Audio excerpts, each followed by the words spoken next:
mundo existen 900 millones de armas de fuego circulando.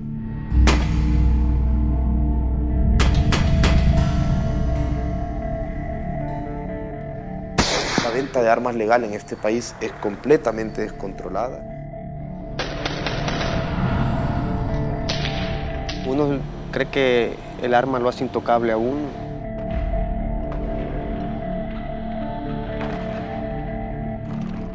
La mejor manera de perpetuar la pobreza en un país en vías de desarrollo es gastando en armas.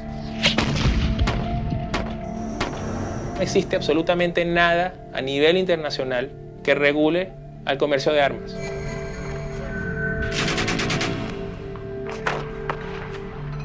América Latina y el Caribe se ha transformado en una región de gran violencia.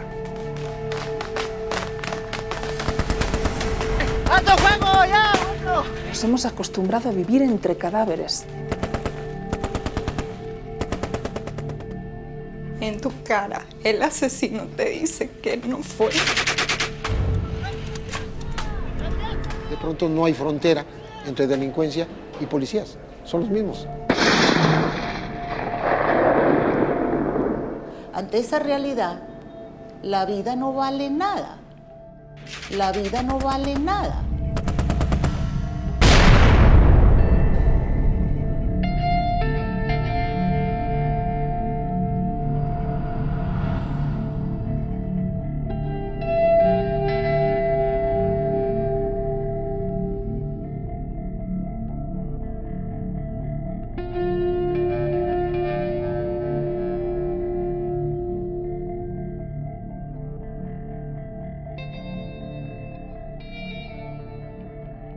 La guerra fue una guerra que tenía que ver con razones políticas. Nosotros vivíamos en dictadura militar donde el pensamiento libre era algo inverosímil en El Salvador, como ocurrió en muchos países de Latinoamérica. Y esta guerra hizo que mucha gente se fuera hacia diferentes países. Uno de ellos es seguir el famoso sueño americano hacia los Estados Unidos de Norteamérica. Varios de nosotros nos transculturamos y nos hicimos cholos en las calles y en los guetos de Los Ángeles. No habían más que otras que meternos a las pandillas que estaban en esos momentos, ¿no? De hecho, en uno de los periodos más álgidos de la guerra, Estados Unidos pensó que era una gran idea hacer un plan de deportación masiva de pandilleros. Y comenzaron también a hacer clicas y a crear pandillas en El Salvador. Tenías un montón de niños huérfanos, es decir, un nicho un criadero para la pandilla fenomenal. Que cuando vieron a los deportados con su arito, sus tatuajes, su forma de hablar inglés y su transculturización, querían imitar y querían ser o tener esas mismas cualidades.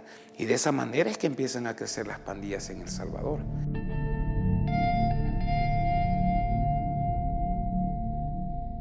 Nací en una familia desintegrada. Me regañaban, o sea, me pegaban, me maltrataban todo. Fue como por odio, venganza. Mi madre no me prestaba atención. A la edad de 10 años yo ya sabía cómo se hacía la droga, cómo se vendía. Me agredían, me dejaban semanas sin comer. Y sin ser pandillero ya me llevaron a una montaña. La primera prueba fue hacia mi primo, eliminar a mi primo. Y yo todo nervioso porque me hicieron en un cuadrito, porque me pusieron 2 enfrente y 2 atrás. Y me empecé a involucrar más con las pandillas. Porque yo pensaba que solo uno me iba a pegar. Cuando uno se toma, se endroga, se desahoga. Los 4 se me abalanzaron así y comenzaron a golpearme por todos lados. Yo lo quise nada más medio agacharme y cubrirme las partes íntimas y el pecho. Y dejé la cara libre. Y asesinaba a diestra y a siniestra. Brincaban en mi cabeza como que estaban matando algún gusano. Y yo solo miraba para todos lados y chorreando sangre así, no me limpiaba. Yo era el 9º miembro que entraba en cambio. En un término de 5 meses, la pandilla, la clica, fue creciendo. La clica fue creciendo. Alex, Chalita, Luis.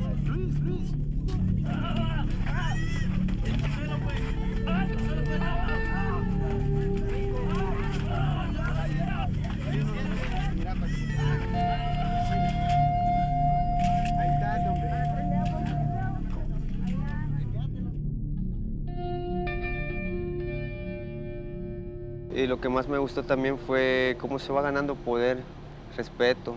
Y el que te marginaba ya no te va a marginar. Es la única estructura en donde pueden sobrevivir en un país en donde la juventud está siendo totalmente criminalizada, desechada y no cuenta para la inversión pública. Hemos tenido una clase política inepta, desinteresada, una clase política que en lugar de generar políticas públicas paren leyes como que si fueran cuches, ¿no? Paren leyes todos los días que ni siquiera tienen una aplicabilidad real. Hace poco sacaron una ley que prohibían a las maras, por ejemplo. Si bien es cierto, esta ley es una ley sancionadora, ¿verdad? Que combate el delito, dentro de un artículo tiene una mención hacia una ley de rehabilitación. Mariona, el penal de la Esperanza, tiene un hacinamiento del 400%, es decir, donde debería de haber una persona hay 4. Y así no podés rehabilitar a nadie, ¿no? Y esa gente vuelve a salir. Yo creo que ahí se violan derechos humanos que ni siquiera se han inventado. Yo creo que ahí se violan derechos humanos que ni siquiera se han inventado.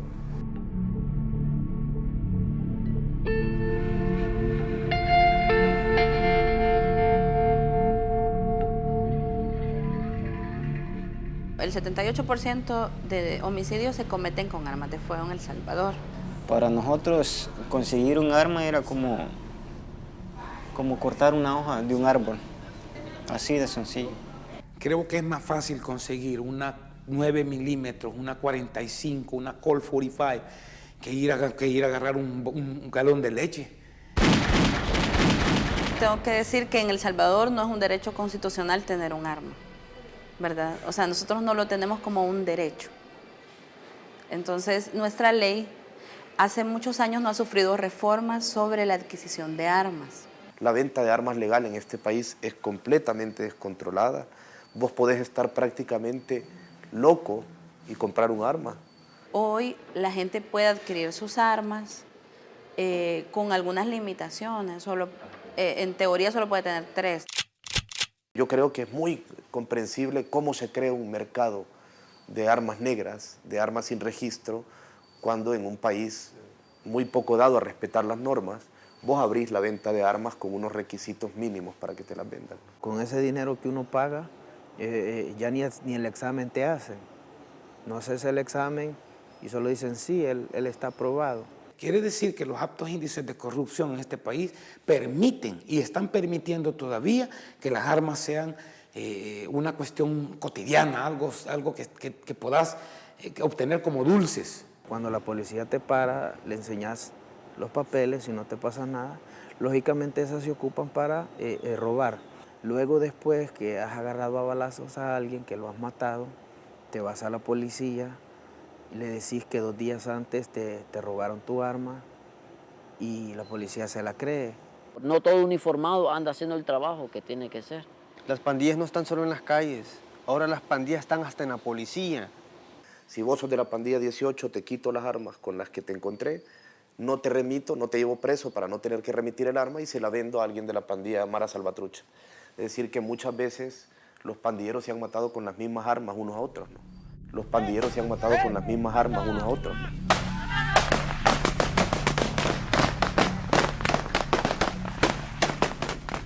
Hemos visto en estos 2 últimos años gran cantidad de fusiles que se les ha perdido a la Fuerza Armada. No saben cómo ni por dónde le han desaparecido fusiles a la Fuerza Armada de sus bodegas. Y también hay una gran fuga de armas de fuego de las empresas de seguridad.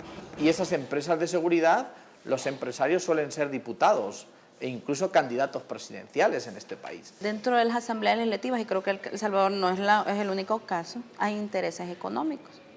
El comercio de armas es muy lucrativo. Entonces tenemos diputados que son dueños de esas armerías, que son dueños de importadoras, que son dueños de empresas privadas. Estos empresarios que se dedican a la seguridad privada, precisamente lo que le venden al ciudadano es inseguridad.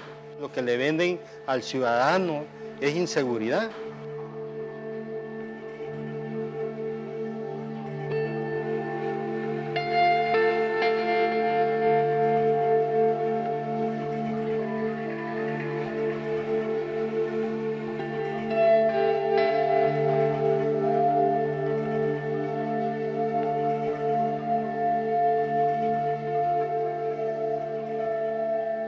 tenemos 68 homicidios por cada 100.000 habitantes.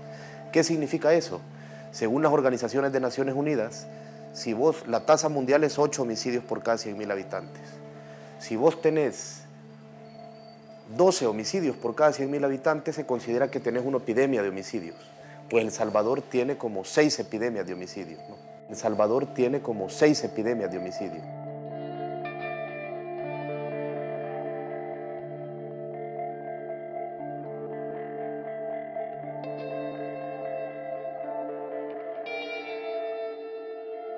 Hoy en día llegamos a ver una América Latina que gasta 63.000 millones de dólares en armas y soldados. Una América Latina que tiene la mayor desigualdad del mundo, que tiene 200 millones de personas viviendo bajo la pobreza, que tiene una escolaridad promedio de 8 años. América del Sur tuvo el incremento más importante del gasto militar en todo el mundo, y desde luego que esta inversión que los estados justifican especialmente en la lucha contra el crimen organizado, en países en vías de desarrollo como tenemos la inmensa mayoría en América Latina, lo que provocan es una distracción en el uso de los recursos. Hay una mala distribución del ingreso, es decir, los pocos que tienen mucho o muchísimo y los muchos que tienen poquísimo. Esta brecha ha venido agrandándose. Mientras que se están gastando en adquisición de armamentos, algunos muy sofisticados, cuando todos los países en la región afirman no tener ningún conflicto interno, no tener ningún conflicto fronterizo o limítrofe con sus vecinos, por lo que el gasto es injustificable y creciendo cada día más. Si a eso le agregamos también las variables sueltas que son terribles de las drogas y de las armas de fuego, el cóctel es completo y entonces ocurre lo que está ocurriendo en la región, que en este momento tiene las tasas de homicidio más altas del mundo.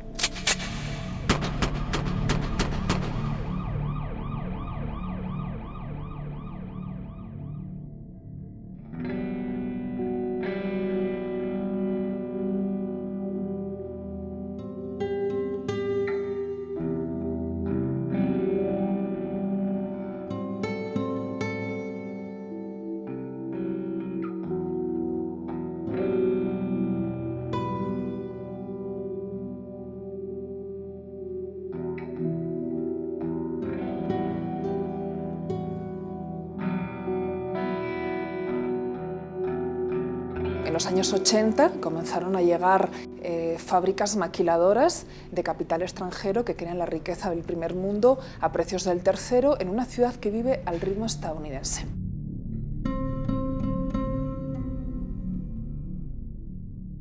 En 1993 el problema empieza en Juárez. Empiezan a aparecer diversos cuerpos de mujeres que son mutiladas, que son desmembradas, y aparece lo que se va a conocer posteriormente como el fenómeno de las muertas de Juárez. Ciudad Juárez formaba parte de la nota roja en México, de asesinatos y desapariciones, especialmente de mujeres solas, de mujeres indocumentadas, de mujeres trabajadoras en las maquiladoras.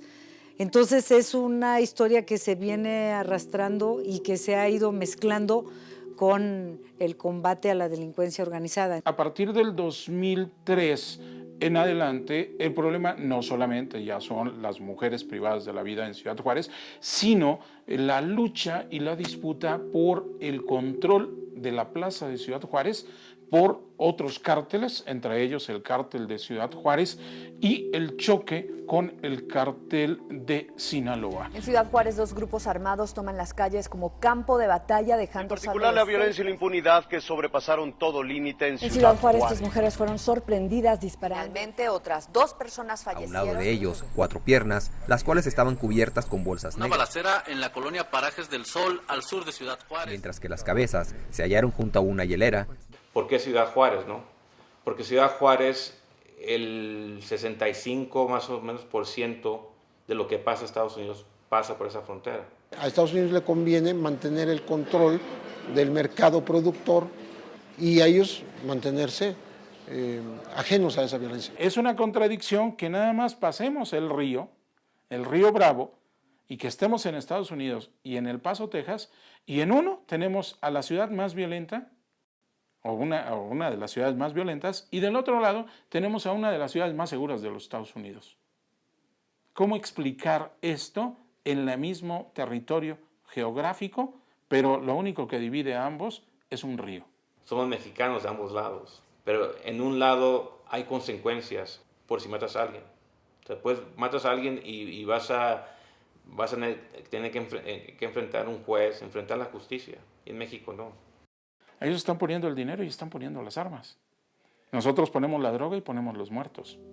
Nosotros ponemos la droga y ponemos los muertos.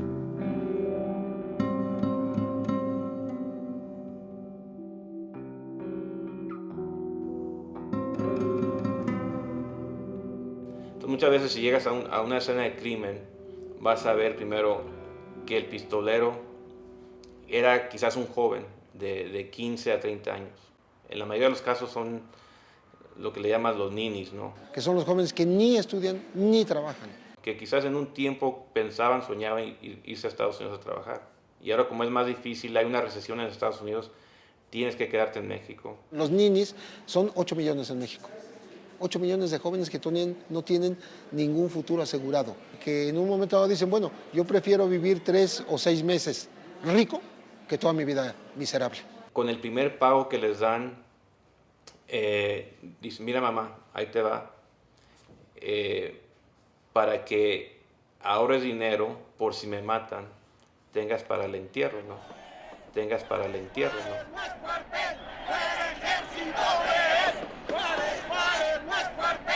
¡El pueblo consciente se une al contingente!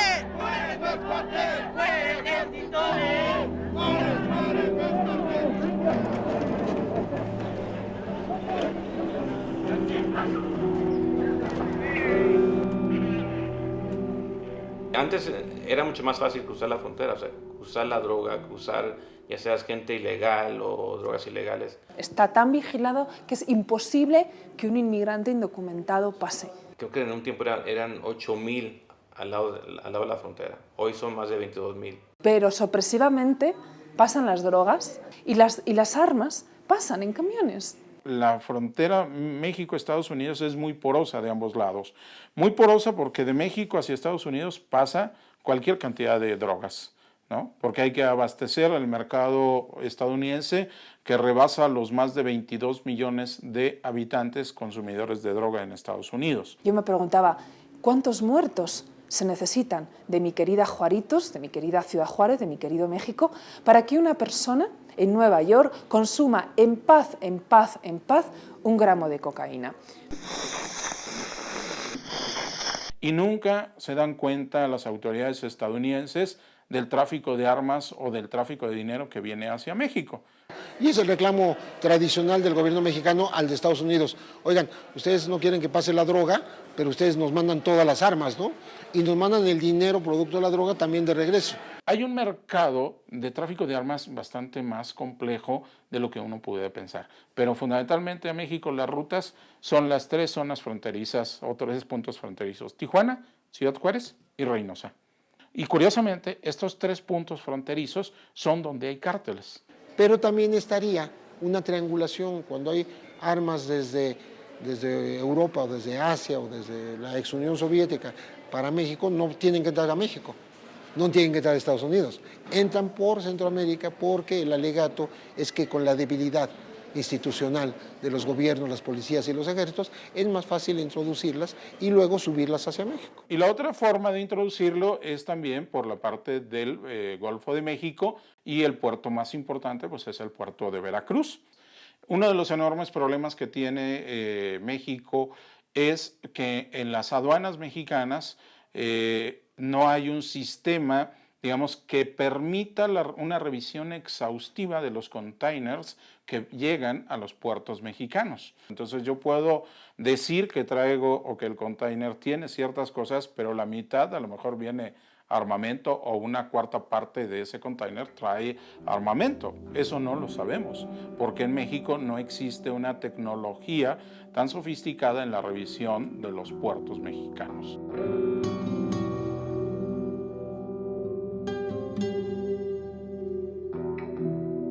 En la parte sur de Estados Unidos hay no menos de 10, 12 mil expendios de armas, que además por las leyes que hay en Estados Unidos y por la Asociación Nacional del Rifle, ellos quieren que sigan vendiéndose.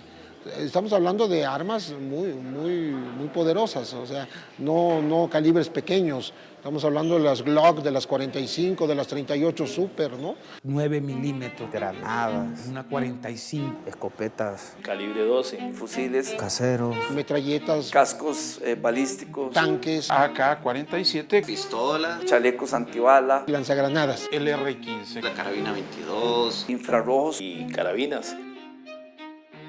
Estamos armados hasta los dientes y están armados los delincuentes y están armados los policías y cada vez más se arman los ciudadanos para defensa propia. Si caminas 15 minutos a unas 15 cuadras puedes conseguir armas. Estamos hablando del barrio de Tepito, que está en el centro de la ciudad. La pregunta es cómo todo el mundo sabe que en Tepito se trafican armas y está en pleno centro de la Ciudad de México, ¿no? Entonces, pareciera una contradicción enorme que si sabemos que ahí se venden armas, ¿cómo es posible que dejemos que lleguen esas armas? Este gobierno, su único compromiso es con la seguridad. Ni protegemos, ni escudamos, ni toleramos a ningún grupo criminal del país, llámese como se llame.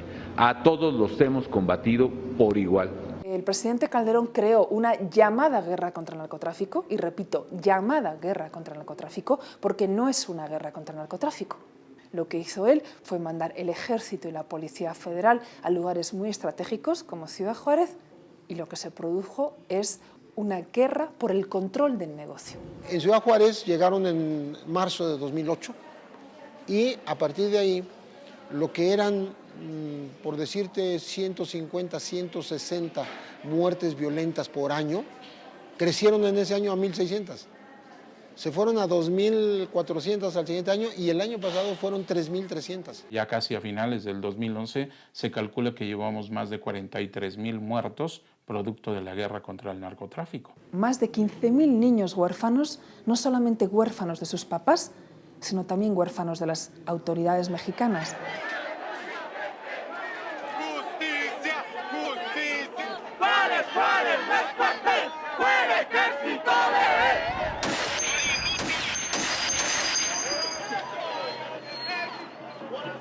Los narcotraficantes lo que empezaron a hacer fue empezar a utilizar armas ya de grueso calibre como la ametralladora Barrett calibre 50.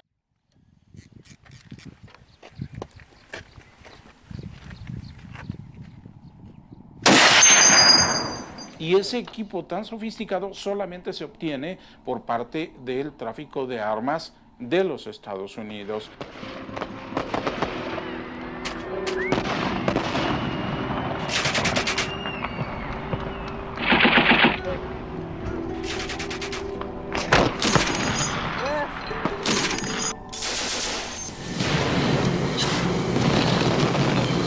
La economía de Estados Unidos se mueve a través de una economía de guerra.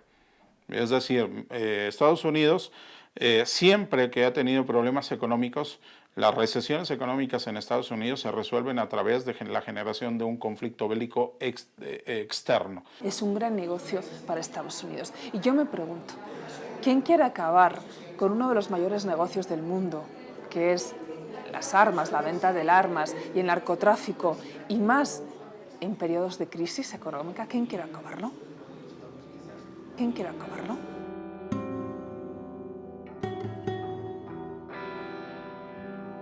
En el comercio de armas de fuego hay muchas zonas oscuras. En la adquisición de equipo militar hay muchas zonas oscuras. Ese suele ser un negocio y una actividad poco transparente. México ha decomisado toda una serie de armamento. Cada arma tiene un número de serie. Entonces, ese número de serie hay que mandarlo al fabricante y el fabricante nos debe de decir a quién se vendió, cómo llegó a México, por lo menos de las armas que han sido decomisadas. Y ahí viene el problema. El problema es que las fábricas en Estados Unidos nunca te van a dar información. Los 5 países que integran el Consejo de Seguridad de las Naciones Unidas son los 5 productores y vendedores de armas más grandes del mundo.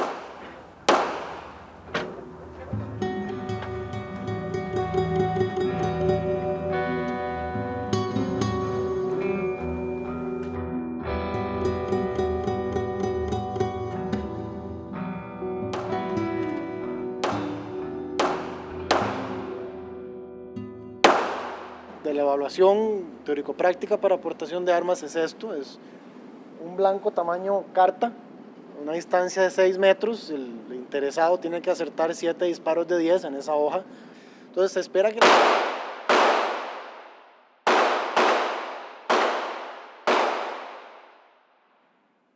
Se espera que la gente haya recibido la capacitación necesaria para aprobar el examen y más.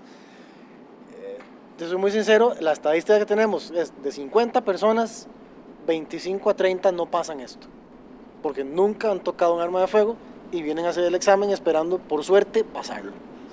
Yo no compro un arma para ir a matar, compro un arma para defenderme.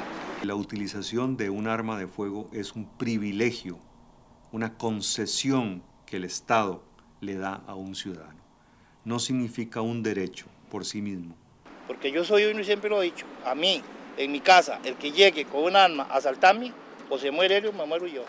Y el ciudadano que intentará defenderse con el arma de fuego, muy seguramente, y así las estadísticas lo demuestran, terminará resultando una víctima mortal del ataque o inclusive de su propia arma de fuego. Lo que tenemos de verdad que exigir es que las armas que están circulando sean bien controladas, que se sepa exactamente quién la utiliza, por qué las utiliza, en dónde están, que sean guardadas con todas las precauciones posibles. Porque, lo repito, menos armas hay en circulación, mejor es para todos. Mejor es para todos.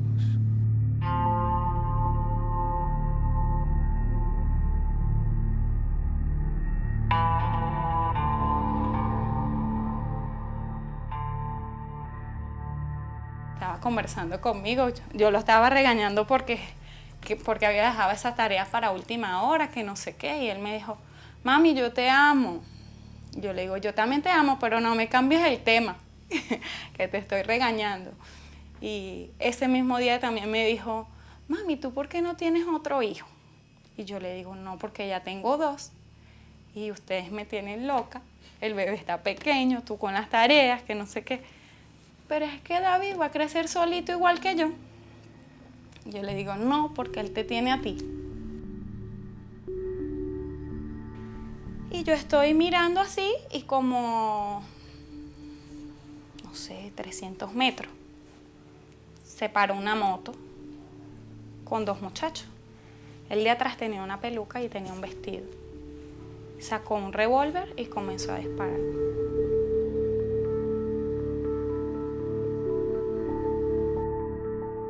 Pero cuando me volteé del otro lado, ya el niño estaba en el piso. A menos de una cuadra, el niño se desmayó y yo le dije a mi esposo, vale, se murió. Y él me decía, no, él está respirando. No, papito, él se murió. Entonces entré y le dije, doctor, se murió, ¿verdad? Y el doctor me dijo, sí, es. Y yo lo abracé y le dije, papito, no mires para atrás, no veas las lágrimas. Si Dios te está llamando, tienes que irte con Él. Eres libre. Porque Él me dijo un día, mami, tú sabes qué es lo más grande que tiene una persona. Y yo le dije, el amor, no. La fe, no. La esperanza, no. La amistad, no. Todo lo que yo le decía me decía que no. Me dijo, no, mami, lo más importante que tiene una persona es la libertad. Lo más importante que tiene una persona es la libertad.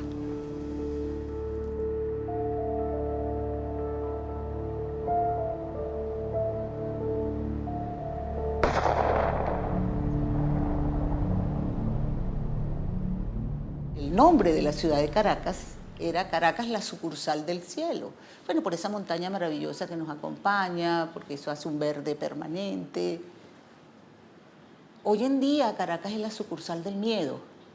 Desde la segunda mitad de los años 90 se ha venido atestiguando un proceso incremental de violencia interpersonal con armas de fuego. Es un proceso que ha tenido algunas réplicas en otras zonas de América Latina, pero concretamente en Venezuela ha sido bastante, digamos, frecuente y en un número bastante preocupante. La verdad es que uno sale en Venezuela a la calle y no sabe si puede regresar vivo a su casa. Los venezolanos y las venezolanas no duermen hasta que los hijos no llegan, porque hay mucho miedo de que no puedan llegar. La inseguridad se ha erigido como el principal factor de preocupación de los venezolanos en todos los sondeos de opinión. La Venezuela del 2011 está desbordada en muertos.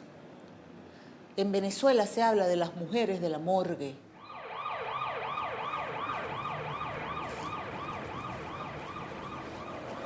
El tipo, después que agarra y mata a mi esposo, sale corriendo junto a los otros cómplices, porque la muchacha, la hermana, le decía, métele.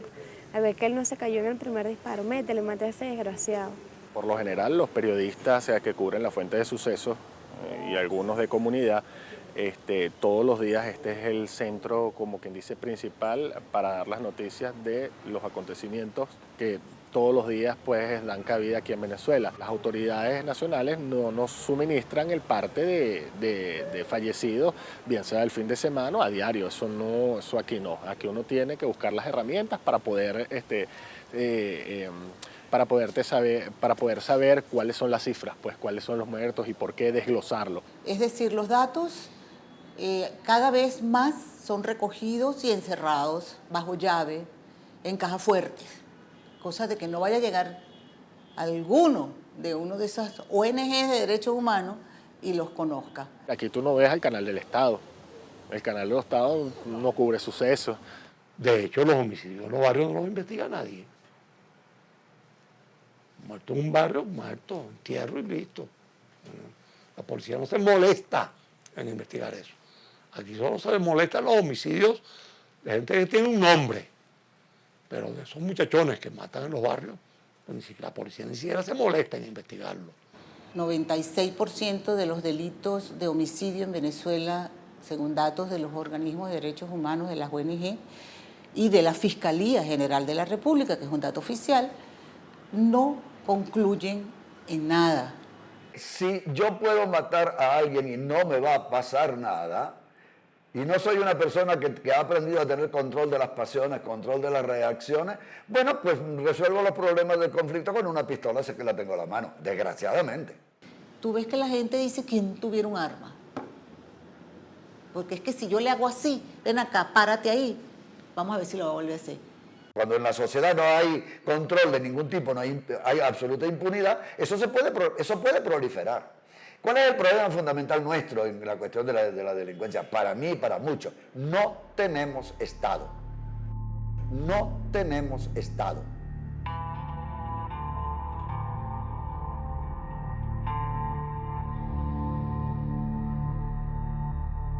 Naturalmente, en los últimos años el problema ha empeorado muchísimo porque tenemos un presidente cuyo discurso político ha acentuado no la lucha de clases, no, sino el odio de clases. Porque el discurso del presidente es un discurso lleno de insultos, lleno de actitudes completamente violentas, o sea, que están modelando la violencia, modelando la explosión afectiva y emocional de lo que tiene por dentro, constantemente, insultando a los que no son de los suyos, a los que de una manera brutal, convirtiéndolos en animales, en apátridas. La burguesía es veneno. No hay unión posible con la burguesía apátrida de Venezuela. Es la unión de los patriotas. Es la unión de nosotros. La política es lucha por el poder. O ellos o nosotros. Su discurso es muy violento, muy agresivo, muy descalificador del otro, muy grosero incluso, en términos hasta escatológicos.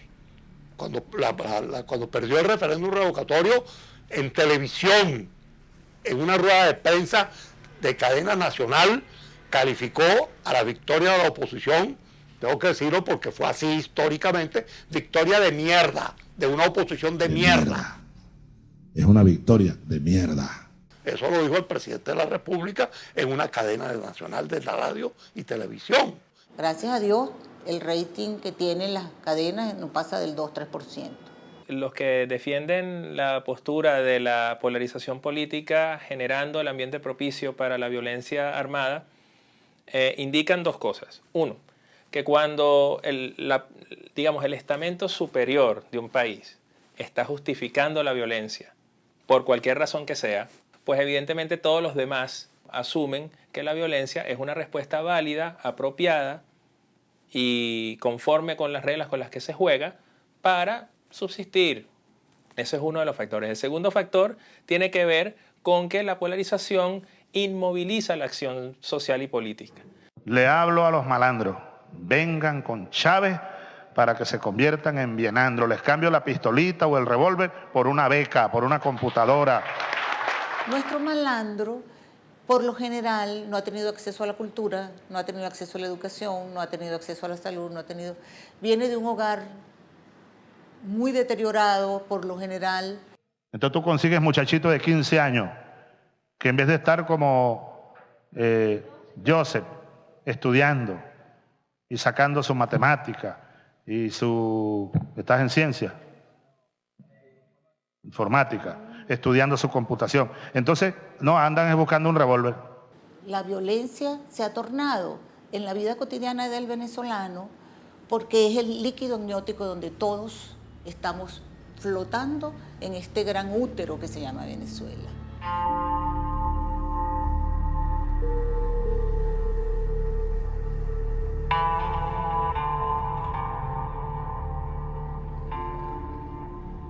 Yo creo que hay mucha facilidad para conseguir las armas y para conseguir las municiones, porque yo no puedo entender si eso son cosas tan costosas como matan a alguien de 15, 20 tiros. 60 balas en la cara. ¿Qué queda de un rostro después que le han metido 60 balas? La mayoría de las municiones que se utilizan en crímenes en Venezuela son hechas en Venezuela. Es el único caso de armas producidas, o sea, de componentes de armas en este caso, producidas en nuestro propio país que nos está haciendo muchísimo daño. Y se va haciendo cada vez más frecuente eso de disparar todo un peine, disparar todo lo que tiene la pistola. De acuerdo con una participación de la compañía militar, que es la única que produce municiones en Venezuela, ante la Asamblea Nacional, se estarían produciendo al año alrededor de 30 millones de rondas de municiones en Venezuela. Eso casi que da más o menos una bala por persona por año. Para nosotros incluso el problema de las municiones puede llegar a ser un problema mucho mayor que el de las propias armas.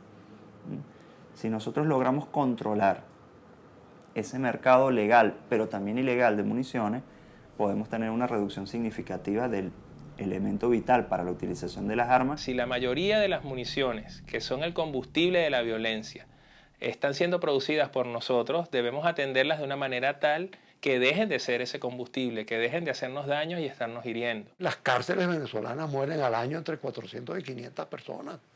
Eso no ocurre en ninguna parte del continente. Yo creo que ni del mundo. Que en las cárceles mueran entre 400 y 500 personas a tiros. En las cárceles hay armas de fuego. ¿Quién las introduce? La Guardia Nacional, la custodia. Es un negocio. Armas.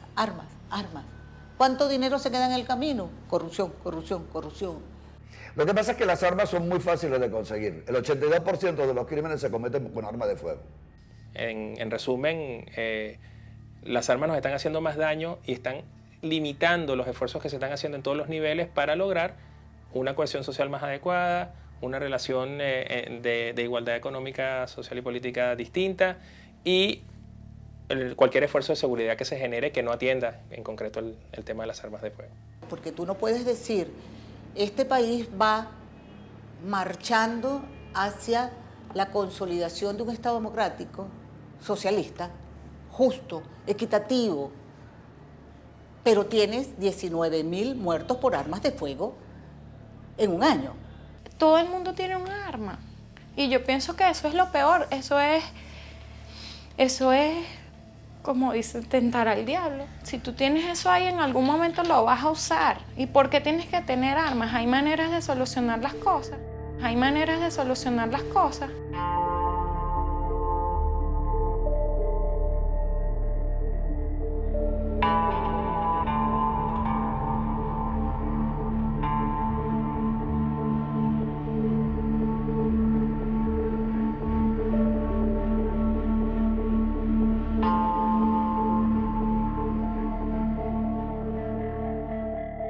En este momento, si tú me preguntas a mí cuál es mi síntesis de lo que se está viviendo en Venezuela, yo te puedo decir es agotador. Basta. Queremos paz. El problema es que aquí la guerra no es oficial. No es oficial. Con la obtención de un tratado de comercio de armas, vamos a tener una oportunidad todavía mayor de ingresar en un concierto internacional de consensos, de diálogos y de cooperación que es súper necesario para poder ponerle fin a este negocio terrible de la transferencia y comercio de armas. Es una iniciativa que nació en 1997, cuando en Nueva York yo me reuní con un grupo de Premio Nobel de la Paz para impulsar esta idea, primero como un código de ética sobre la transferencia de armas, y este código de ética evolucionó y se convirtió en el tratado sobre el comercio de armas que hoy conoce la Asamblea General de las Naciones Unidas. Es la iniciativa de desarme más importante que la comunidad internacional se ha planteado a sí misma en los últimos años. Iniciativa que también no va a ser fácil de que se apruebe pronto, porque los intereses de la industria militar son muy poderosos. Posiblemente solo los banqueros son más poderosos que los fabricantes de armas. Porque si tú desatas la violencia pero controlas las armas, tendría que buscar otras formas de expresión. Porque ahora se ha puesto de moda echarle la culpa a los adolescentes de la violencia, cuando los adolescentes nacieron hace muy poco tiempo, viven en una sociedad que fue creada de esta manera por los adultos. Estos jóvenes tienen la respuesta, pero si los seguimos viendo como delincuentes todo el tiempo, ¿y cuándo los vamos a ver como jóvenes?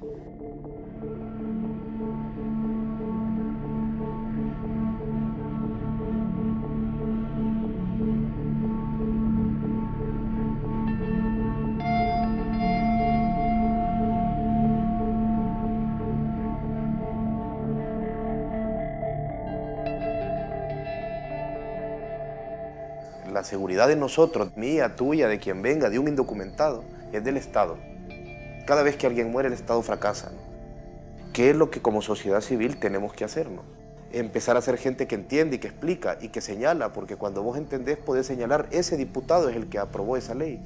Ese y aquel levantaron la mano para decir que esa ley estaba buena. Y esta ley que ustedes aprobaron ha matado a tanta gente de esta manera, en estos lugares. La política policial, si no es parte de una política social, es un fracaso. Hay que combatirlo, pero hay que combatirlo de otra manera. No es con armas, no es con más policías, no es con mayor armamento, es con otras políticas sociales. Es con otras políticas sociales.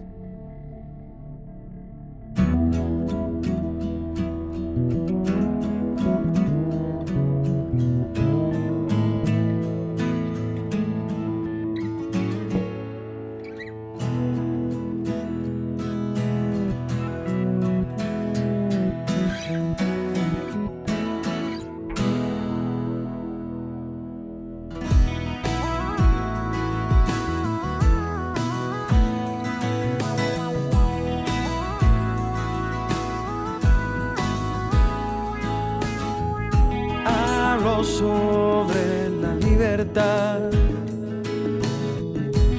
de los hombres cautivos, Hablo por los que ya no están, por los muertos vivos.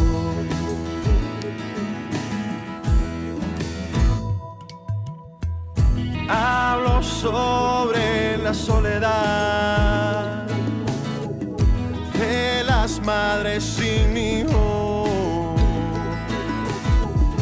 y esos hijos ya no hablarán, se los llevó el río.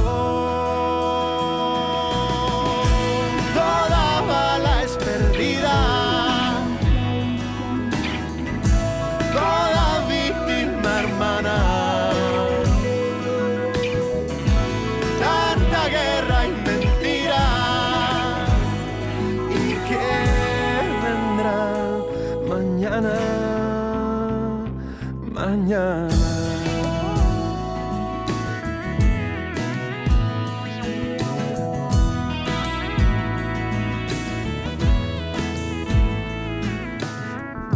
Hablo por una niña que yo vi, que corría de miedo, y detrás vienen 100 y vienen 1000, vienen niños con sueños.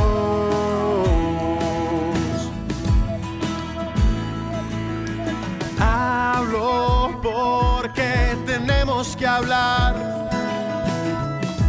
y alguien tiene que oírnos. Los que pusimos a gobernar, los que gobiernan con tiros.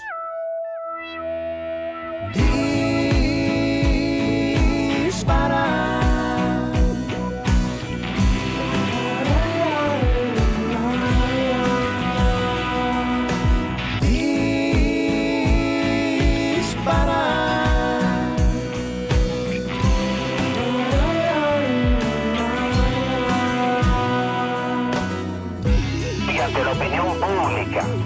Inmediatamente es urgente, es debido a muerte, es indispensable que cese el fuego inmediatamente. Divulgue a la opinión pública eso para que el presidente dé la orden. Es que no podemos hablar con ellos y no cese el fuego inmediatamente. Pues que el presidente de la República dé finalmente la orden de que cese el fuego. Toda bala es perdida, toda víctima hermana. Tanta guerra y mentira,